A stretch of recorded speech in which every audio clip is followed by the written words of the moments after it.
United Nations providing support to Myanmar's conflict-affected regions with cash allocations to vulnerable families. The financial aid is a joint initiative of the United Nations Office for Project Services and the World Food Programme. It will focus on displaced people, the poor, and those seriously affected by COVID-19 in the states of Rakhine, Northern Shan, Kachin, and Chin. The one-off cash transfers of approximately $36 million will allow 46,000 plus households to pay for urgently needed basic health care and food, and is supported by financial donors including the European Union, Australia, New Zealand, Canada, Ireland, Norway, Switzerland, and the United States. Our sincere gratitude, United Nations Office for Project Services, World Food Programme, and supporting countries. May Myanmar soon know peace and all of her citizens prosper in heaven's gracious kindness.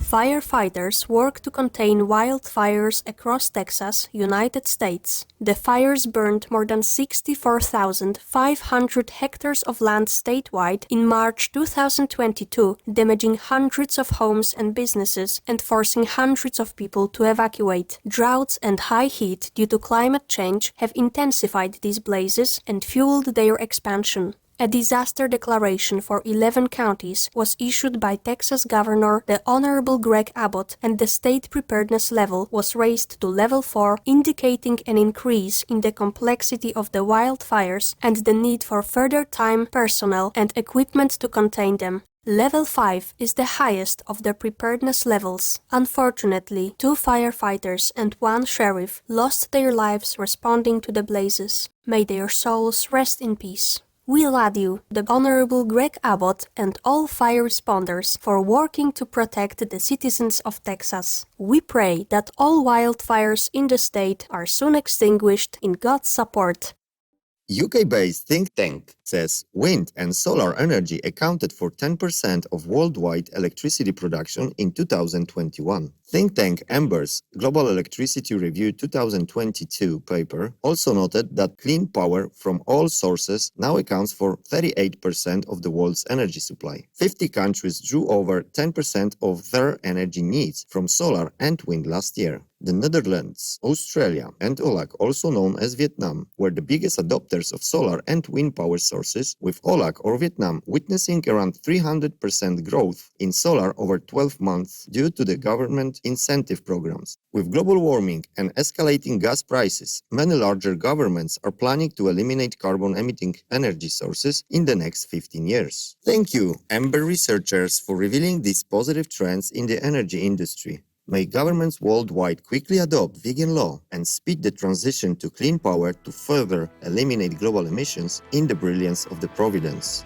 Goal of clean drinking water available to all in Sri Lanka by 2025 announced. During festivities marking World Water Day, the 13th Prime Minister of Sri Lanka, His Excellency Mahinda Rajapaksa, stated that the government's objective is to provide safe potable water to all citizens by 2025, as outlined by the President of Sri Lanka, His Excellency Gotabaya Rajapaksa, in his Vision of Prosperity policy statement. Additionally, a scroll was presented to the President by the State Minister, His Excellency Sanav Nishanta, to mark the successful achievement of providing 1,000 villages with clean drinking water by the Department of National Community Water Supply. Sri Lanka is a Shining World Leadership Award for Good Governance laureate. Our accolades, Sri Lankan government, for your benevolent water policies that are lifting the standard of living among your people. May your citizens nationwide soon have all the necessities for life and health in Buddha's blessings. Fleeing Ukrainian violinists take refuge in music school. The Scandinavian cello school based in Stens, Denmark, is hosting Ukrainian violinists who fled their country after the Russian invasion. The Danish music school is providing a place to study and shelter, together with food and necessities for 4 Ukrainian musicians who left their nation on day 1 of the Russian invasion and 2 other refugees. While expecting 3 more refugees to arrive shortly, the school's director, Jacob Shaw, shared, "We do what we can to help. I hope others will follow our lead." Denmark has also announced that it will take in up to 20,000 displaced Ukrainians. Our admiration, Scandinavian Cello School and Denmark for your loving care. We are fortunate to have many organizations, institutions and countries like you who are showing hospitality and generosity towards the courageous and resilient Ukrainian people during this difficult time, in God's righteousness. Vegan, protector of happiness on earth. United States professional basketball player shares his experience of going vegan, drafted as the first overall pick in the 2021 draft by the National Basketball Association's or NBA's Detroit Pistons. Cade Cunningham has become one of the league's most promising rookies. At 20 years of age, Cade is among a number of players in the NBA that have gone vegan to improve their performance on the court. In an interview, the almost 2-meter-tall, 100-kilogram athlete shared, "I don't have the desire to eat meat anymore. I feel like I could eat less now as a vegan. My stomach has shrunk a little bit to where I don't need as much food, just because my body can use all the food that it eats." Fantastic news, Cade, about your vegan lifestyle, and we wish you the utmost success in your career. May all athletes realize the power of a plant-based diet as we welcome a vegan world in divine sustenance.